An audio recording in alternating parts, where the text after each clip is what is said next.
নমস্কার, আমি নীলু স্টারস্টোনক ইউটিউব চ্যানেলে আপনাদের স্বাগত। আপনি যদি এই চ্যানেলে নতুন হন তাহলে ভিডিওটির নিচে থাকা লাল রঙের subscribe button oh bell icon অলে ক্লিক করুন, যাতে আমার দেওয়া পরবর্তী আপডেটগুলো আপনার কাছে খুব তাড়াতাড়ি গিয়ে পৌঁছায়।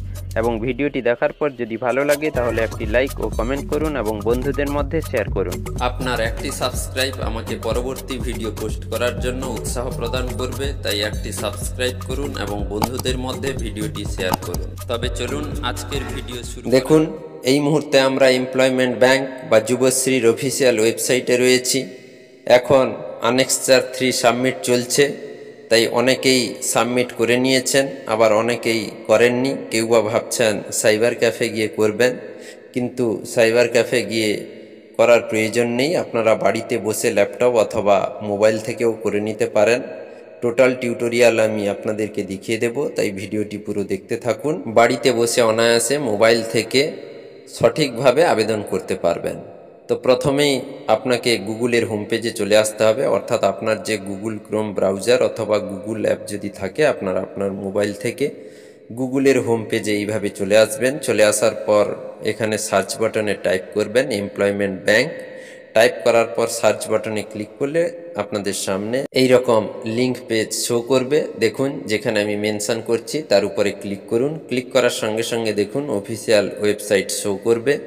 এখানে দেখুন মাঝখান বরাবর শো করছে সাবমিট আনেক্সার 3, অর্থাৎ তার উপরে ক্লিক করব। ক্লিক করলে দেখুন নেক্সট পেজ ওপেন হয়ে গেছে, যেখানে দেখুন আমাদের ইউজার আইডি বা এমপ্লয়মেন্ট নাম্বার ডান দিকে ফাঁকা ঘরে টাইপ করে দিতে হবে। তারপরে দেখুন পাসওয়ার্ড, আপনার যে পাসওয়ার্ডটি রয়েছে সেটি টাইপ করে দেবেন। তারপরে নিচে দেখুন এন্টার ওটিপি, আপনার মোবাইলে একটি ওটিপি যাবে। ওটিপি দেখে ওটিপি নাম্বার টাইপ করে দিতে হবে। তারপরে নিচে দেখুন সিকিউরিটি কোড, অর্থাৎ সঠিকভাবে সিকিউরিটি কোড দেখে নিচের ফাঁকা ঘরে টাইপ করে দিতে হবে। টাইপ করে দেওয়ার পর নিচে দেখুন সাবমিট বাটন রয়েছে।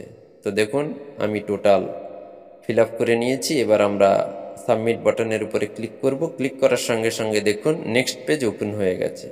এবার দেখুন ওপেন হওয়ার সঙ্গে সঙ্গে আমাদের প্রথম কাজ হবে, উপরে দেখুন যেখানে আমি মেনশন করছি এখানে আপনার নামটি দেখে নেবেন, অর্থাৎ যার ফিল আপ করছেন তার নামটি এসছে কিনা। যদি তার নাম এসে থাকে তাহলে আপনি বুঝবেন যে সঠিক এনরোলমেন্ট নাম্বার বা পাসওয়ার্ড আপনি টাইপ করেছেন।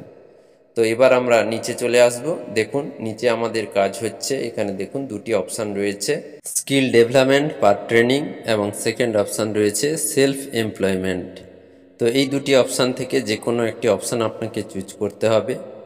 তো স্কিল ডেভেলপমেন্ট পার ট্রেনিং এই অপশানটিকেই আমরা চুজ করে নেব, কারণ আমরা কম্পিউটারের কোর্স করছি, অথবা বিভিন্ন ভোকেশনাল ট্রেনিংও আছে।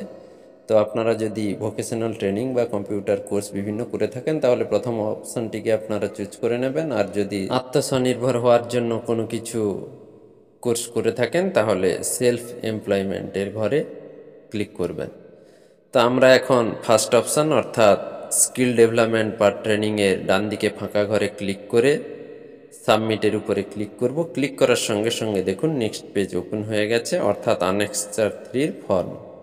এই ফর্মে ডিটেলস ফিল আপ করতে হবে। তো চলুন প্রথমে আমরা দেখুন যেখানে আমি মেনশন করছি চেকবক্স রয়েছে তার উপরে ক্লিক করতে হবে। তো ব্লু রঙের টিক হয়ে যাবে। টিক হয়ে যাওয়ার পর আমরা নিচে চলে আসব, যেখানে দেখুন নেম নেচার অফ ট্রেনিং, অর্থাৎ কী প্রকার আপনি ট্রেনিং করছেন সেটা আপনাকে ড্রপডাউন লিস্ট থেকে সিলেক্ট করে নিতে হবে। তো যেখানে আমি মেনশন করছি অ্যারো চিহ্নের নিচে দেখুন এখানে ক্লিক করুন। ক্লিক করার সঙ্গে সঙ্গে দেখুন আপনাদের সামনে এইরকম একটি লিস্ট শো করবে। এখান থেকে আপনারা আপনাদের পছন্দের যে কোর্সটি করেছেন ওই কোর্সটিকে সিলেক্ট করে নেবেন। দেখুন আমরা যেহেতু কম্পিউটারের একটা কোর্স করেছি তাই এডুকেশন পার ট্রেনিংটাকেই সিলেক্ট করব।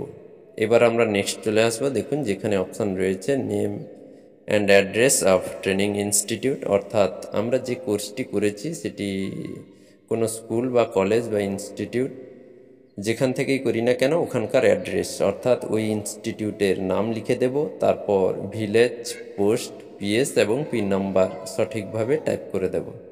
এবার আসি ডেটের ঘরে। এই ডেটটি নিয়েই যত প্রবলেম, অনেকের ক্ষেত্রে প্রবলেম সৃষ্টি করে কি ডেট দেওয়া হবে, স্টার্ট ডেট এবং এন্ড ডেট। এখানে আপনাকে মোটামুটি 6 মাসের ডেট দিতে হবে।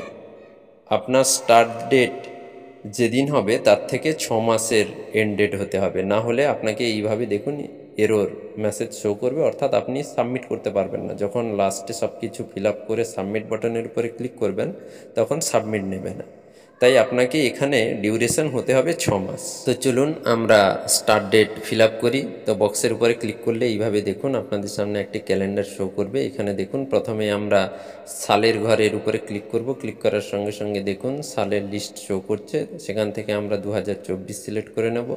তারপর দেখুন মান্থ থেকে আমরা জুলাই সিলেক্ট করে নেব এবং ডেট 1 তারিখ সিলেক্ট করে নেব। দেখুন তাহলে 1/7/2024 সিলেক্ট হয়ে গেছে। এবার একইভাবে নিচে দেখুন এন্ড ডেটের ঘরে আমরা ক্লিক করব। একইভাবে আমরা চুজ করে নেব 31/12/2024, অর্থাৎ দেখুন আমার স্টার্ট ডেট এবং এন্ড ডেটের মধ্যে 6 মাসের গ্যাপ রয়েছে। তো আপনাকেও এইভাবে 6 মাসের গ্যাপ রেখে আপনাদেরকে টাইম পুট করতে হবে। আনেক্সার 3 সাবমিট নিয়ে আমি একদিন আগে যে ভিডিওটি পোস্ট করেছি সেখানে একজন কমেন্ট করেছেন যে গতবারে আমি সেপ্টেম্বর পর্যন্ত লাস্ট ডেট দিয়েছিলাম, তো এবার আমি কিভাবে তাহলে বা কত ডেট দেব। তো সেক্ষেত্রে আপনাকে দেখুন সেপ্টেম্বর যদি আপনি লাস্ট ডেট দিয়েছিলেন তাহলে অক্টোবর থেকে আপনাকে শুরু করতে হবে এবং অক্টোবরকে স্টার্ট ডেট করে আপনাকে এন্ড ডেট 6 মাসের গ্যাপ রেখে আপনাকে এন্ড ডেট দিতে হবে। এটাই হচ্ছে মূল ব্যাপার, অর্থাৎ আপনাকে ডিউরেশনের মধ্যে গ্যাপ রাখতে হবে 6 মাস। 6 মাসের গ্যাপ না রাখলে দেখুন এইভাবে আপনাকে লাল রঙের এরর শো করবে। তাই 6 মাসের গ্যাপ রেখে আপনারা ভ্যালিড একটা ডেট দিয়ে দেবেন। তো এবার চলে আসবো নেক্সট অপশান অর্থাৎ রিমার্কসের ঘরে। এখানে দেখুন যে কোর্সটি আপনারা করেছেন ওই কোর্সের নাম এখানে আপনারা টাইপ করে দেবেন। কোর্সের নাম টাইপ করে দেওয়ার পর এবার আমরা নিচে চলে আসব, যেখানে দেখুন আধার নাম্বার ডান দিকে ফাঁকা ঘর রয়েছে। তবে এখানে দেখুন যারা আগে আনেক্সার 3 সাবমিট করেছেন অর্থাৎ টাকা পাচ্ছেন, আপনাদের কিন্তু আধার নাম্বার অটোমেটিক্যালি শো করবে, তাই আপনাদের আর নতুন করে টাইপ করার প্রয়োজন নেই। কিন্তু যারা নতুন ভাতা পাচ্ছেন অর্থাৎ ভাতা পাওয়া শুরু হয়েছে, আপনাদের ঘর কিন্তু ফাঁকা থাকবে। আপনারা এখানে আপনাদের আধার নাম্বারটি কিন্তু সঠিকভাবে দেখে টাইপ করে দেবেন। এবার টাইপ করে দেওয়ার পর নিচে দেখুন দুটি ফাঁকা ঘর রয়েছে অর্থাৎ চেকবক্সে আমাদের ক্লিক করতে হবে। ক্লিক করার সঙ্গে সঙ্গে এইভাবে দেখুন ব্লু টিক হয়ে যাবে। ব্লু টিক হওয়ার পর আমরা স্ক্রল করে নিচের দিকে চলে আসব। নিচের দিকে চলে এলে দেখুন এখানে সাবমিট আনেক্সার 3 অপশান শো করছে, তার উপরে ক্লিক করব। তার উপরে ক্লিক করার সঙ্গে সঙ্গে দেখুন এখানে আমাদের সামনে গ্রিন রঙের একটি মেসেজ শো করবে, যেখানে দেখুন আপনাকে শো করবে your annexure 3 has already been submitted, date এবং টাইম থাকবে এবং তার ঠিক নিচে দেখুন প্রিন্ট একনলেজমেন্ট। তো তার উপরে ক্লিক করে আমরা একনলেজমেন্ট স্লিপটাকে ডাউনলোড করে নেব। দেখুন এইভাবে একনলেজমেন্ট স্লিপটি শো করবে, এটিকে প্রিন্ট করে নেবেন, কারণ পরবর্তীকালে এমপ্লয়মেন্ট এক্সচেঞ্জ অনেক সময় ডেকে পাঠায় কারণ আপনাদের ডকুমেন্ট ভেরিফিকেশন করার জন্য, তাই 2 কপি প্রিন্ট করে বাড়িতে রেখে দেবেন। নমস্কার।